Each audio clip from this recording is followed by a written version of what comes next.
need a high-end designer or a lot of money to get a luxe look. Be your own interior designer. This is Affordable Interior Design, the podcast. Here's your host, Betsy Helmuth.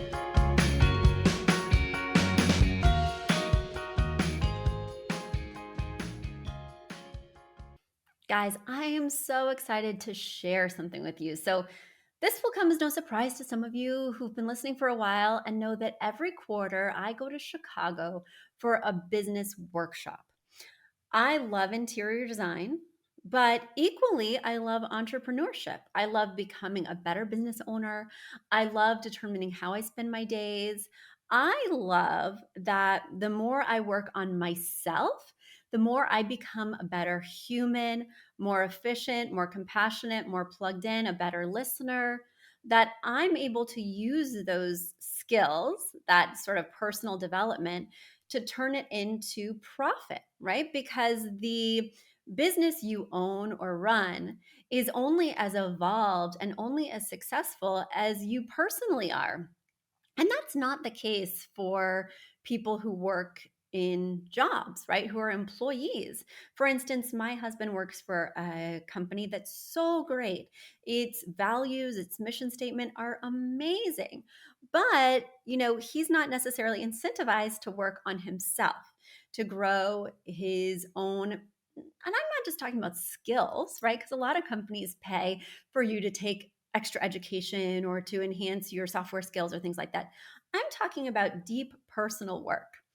The more reflective, introspective, purpose-driven I become, the more clarity I can give to my business and the people who work for me. And that is just so empowering. So I love that I can take all those podcasts I listen to, from Martha Beck to Glennon Doyle, all that personal transformation work, all this sort of inner listening and optimizing your passion and your purpose, and immediately apply those skills to my working world. Like, how can we work more efficiently? How can we have better work-life balance? How can I make sure that everyone in my organization is operating from a place of passion and purpose, so that nobody's just at a job for a paycheck? I'm really allowing them to live their best life, to turn their personal, unique ability into something that's profit for them and their family. It's really exciting. And the one thing that was illuminating for me, because I make entrepreneurship sound so exciting and shiny and whatever, but it is a true roller coaster where every day has the highest highs and some of the lowest lows. And it can be so lonely, especially when you're a solopreneur, in the fact that you don't have a business partner, you don't have any sort of other person who has skin in the game, who's putting themselves out there in terms of risk. You're kind of the one who's got it all on the line, even if you have a lot of people to support you. You're the one that stays up at night and worries. You're the one that, has to row the boat, and your decisions make or break your team members' lives. And that's a lot on your shoulders. So, of course, it does help to do personal work. But also, it can mean that your days can be just as unfulfilling as if you were an employee sometimes, because you have to do all the things, from sales tax to, payroll, to making sure that the IT is working, making sure that the automations are firing, that the newsletter's going out on time. It's a lot of logistics. And I just became an entrepreneur because I liked picking out pillows. And I spend very little time picking out pillows and a lot more time dealing with human resources, sales calls, etc.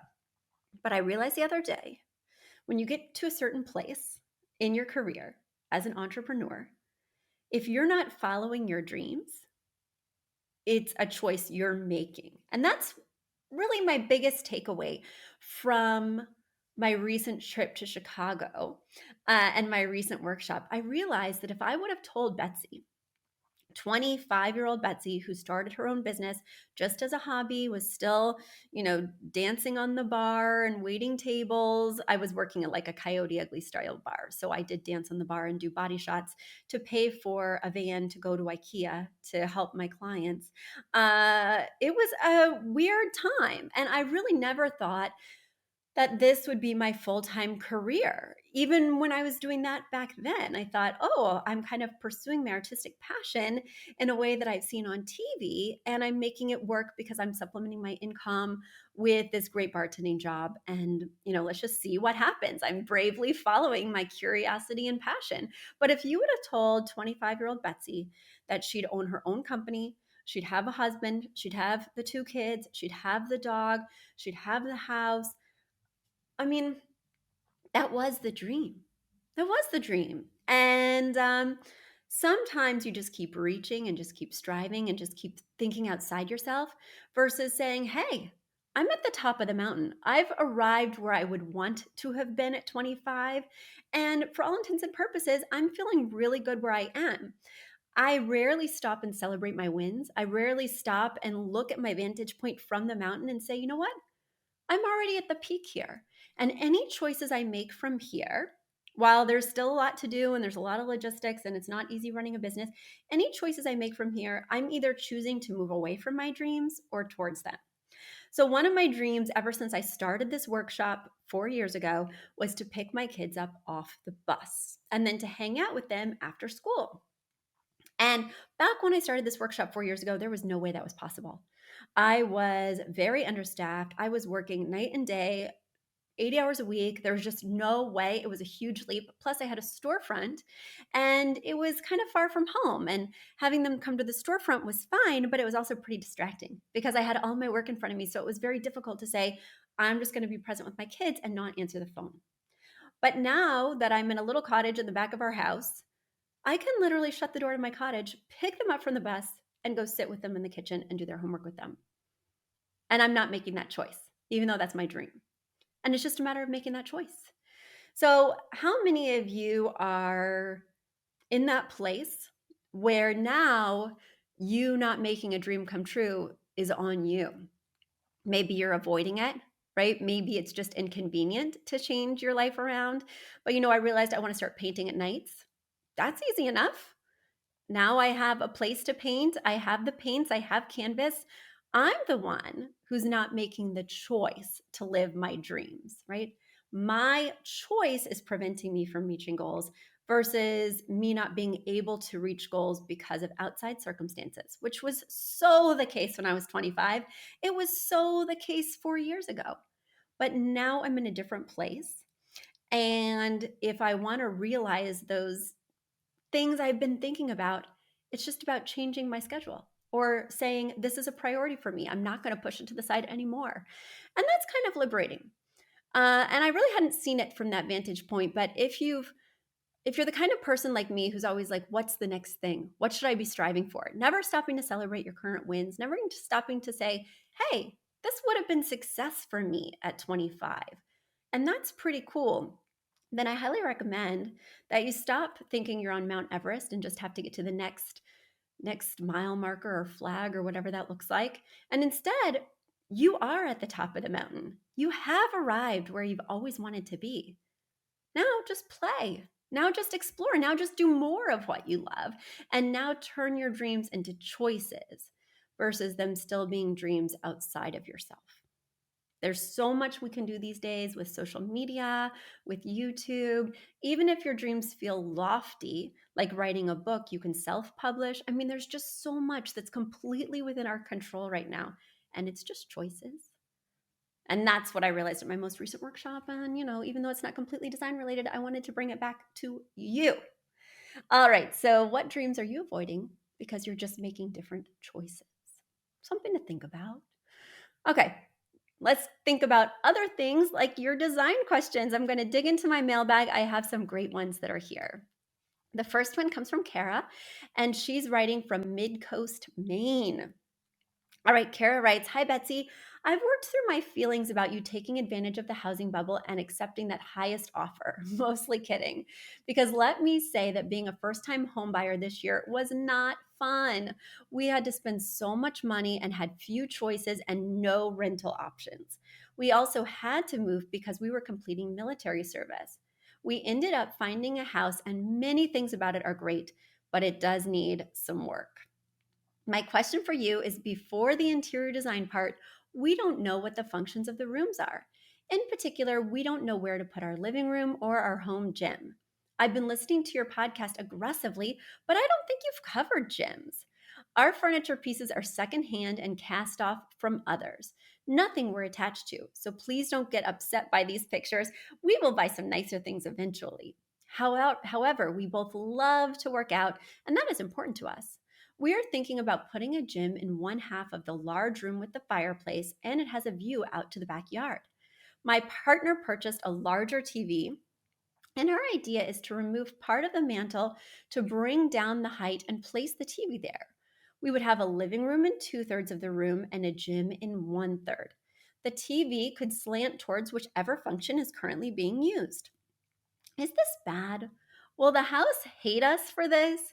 It seems to be a bit fancier than we are. I've attached pictures of the larger fireplace room and also the room where we currently have the TV, which is okay, but it's a bit cramped. We would make this my partner's office/den. Apologies for my dog invading every picture. Thanks for your tips and advice and for being so down to earth and personable, Kara.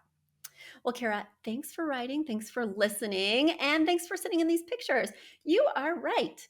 I don't talk about home gyms. I do design them a lot, but I guess people just don't write in with questions about them. And I really let your questions drive the content of the episodes. So bear that in mind. I'm looking at these pictures, and guys, if you want to look at these pictures, I would suggest heading over to our YouTube channel. Affordable Interior Design has a YouTube channel, and we post all of the pictures there, as well as you can see my face, right? Because I know as a podcast listener, I have all these imaginings about what the broadcaster looks like, what the host looks like. And whenever I go on YouTube and see what they actually look like, I'm shocked. I'm like, no way, you were not blonde. I totally had you as a redhead in my mind with you build them up or you have this totally different vision. The biggest one for me has been Phoebe from Criminal. Oh my gosh, she has this really compelling voice, so amazing.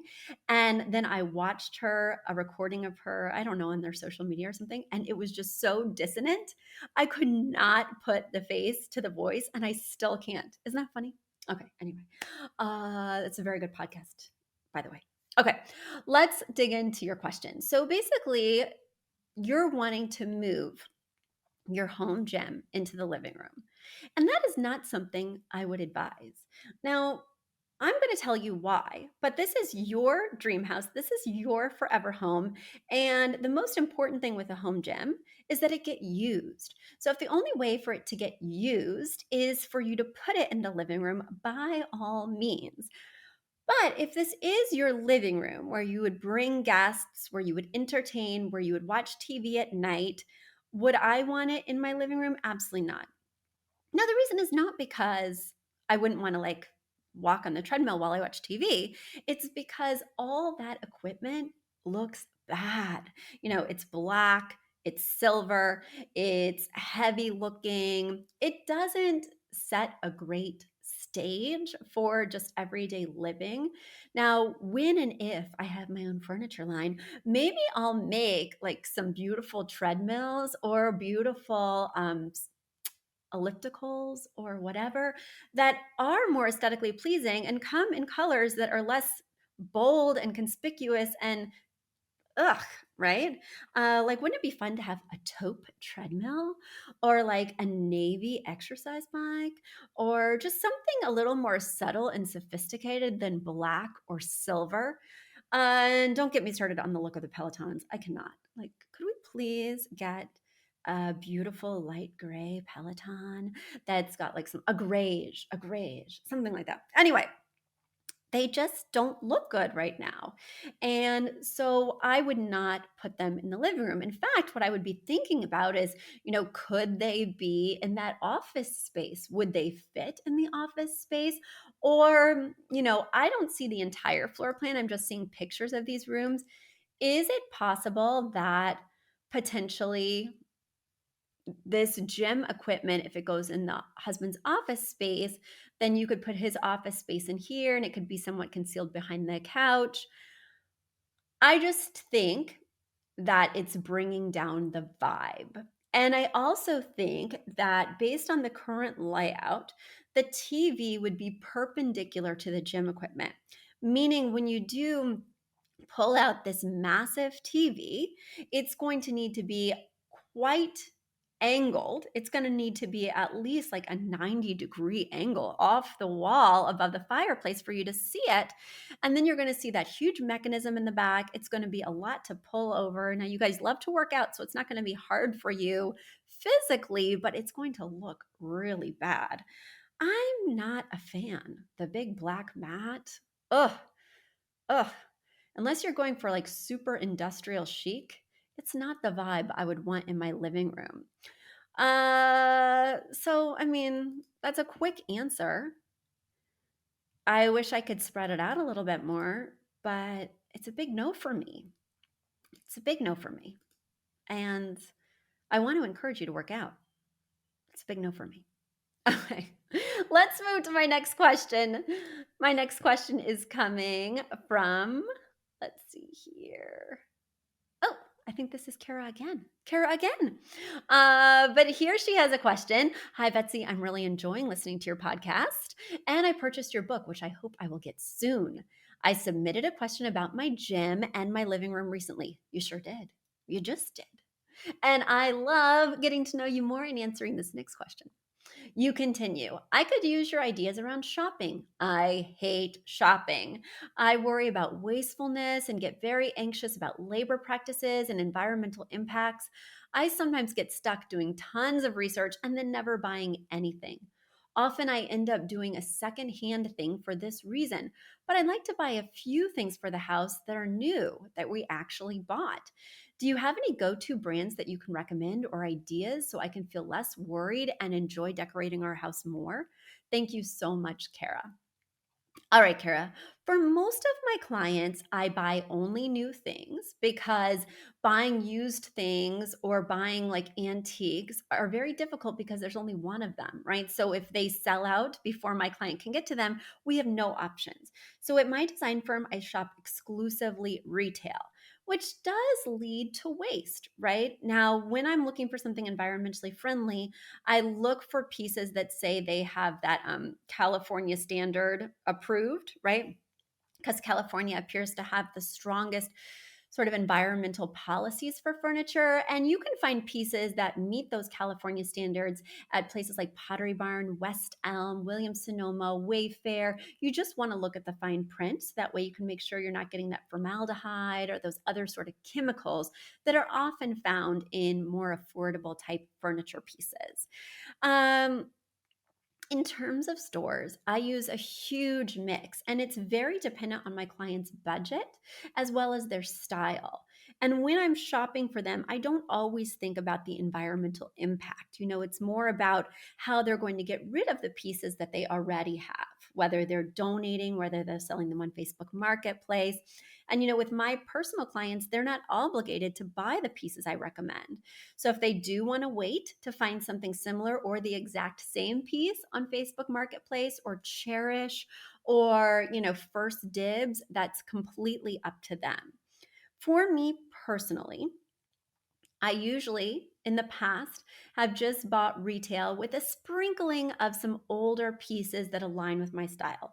In my last home, it was very mid-century modern, so I was able to buy a few true mid-century modern pieces from that era. And then, of course, mid-century modern is such a popular contemporary look right now that I was able to easily fold in those retail pieces. It all looked super cohesive. And I was moving from a small apartment in Brooklyn, so I needed additional pieces. Nothing went to waste. I was able to reuse everything from our apartment, but in different rooms. Now, when I moved to this house is so antique and has such a different vibe. Like there's no mid-century modern going on organically in this house that a lot of what I selected for my previous house just isn't going to fly. right? It had silver metal finishes. This house is very brass, very bronze. Um, I just wanted sort of that fresh start, especially because those previous pieces had been around since my kids were like 3 and 4, and they'd seen better days. So I totally understand the desire to want to be more eco friendly, but I think the main thing is how you get rid of your pieces. When I was moving out of our space in Dobbs Ferry, that mid century modern type vibe, I gave away a lot on the Buy Nothing Facebook page. I am a huge fan of the Buy Nothing Facebook pages from your personal area. I immediately join whenever I move, and I am very active because I hate buying things like cleats for my son for his mini sports adventures because he outgrows them so quickly and only uses them for a short time that they're not even really fully used and they are so expensive. So, for sporting equipment, for really everything and anything, including moving boxes, Buy Nothing was just a godsend. And so I think of it as truly paying it forward.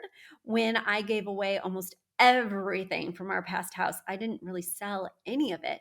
I gave it all away on Buy Nothing because I wanted to just, in gratitude, thank everyone for how wonderful they'd been to me. And then it allowed me to purchase new things that felt really perfect for this house versus having to compromise all the time. So I admire your eco friendly stance. And I think it's really important to do a mix if that's the style you're going for. But if it's not the style you're going for, I'd rather you just have pieces that you really love, that you're really excited about. And sometimes that means investing a little bit more so that you don't change the piece out too soon. Because when we do buy super cheapy stuff, sometimes it means that it's going to return to the landfill sooner. I mean, we don't even want to give away really cheapy stuff, right? So it means that it's going to be more trash, more waste than value in the long run. So these are all things to think about, Kara. But the bottom line is, I don't have one go to store that I'm just always looking at because no one store does everything right. So if you're saying, Betsy, where can I find a mid-century style sofa that's high quality? Well, I could certainly point you in the direction of my personal favorite store is Room and Board, right? But I really need that specific thing and that specific price point as well as the style to know exactly where to direct you. So don't hesitate to write me more questions, Kara. I love answering them. All you have to do is send your questions. Go to affordableinteriordesign.com/podcast. Once again, affordableinteriordesign.com/podcast. There you'll see a form to submit your question with any pictures you might have, and I will answer them on an upcoming episode. Until next time, guys, bye. A big thank you to Aton and the Embassy who wrote our theme song. A shout out to Catherine Heller who owns the podcast shop and is our editor extraordinaire. We also want to thank Ginny Sunasan and her team at the Savvy Podcast Agency for their help with our social, our YouTube channel, and so much more. We also want to thank Uploft, which is our parent company who supports this podcast. And lastly, we owe a huge debt of gratitude to you. Thank you so much for tuning in and for all your support.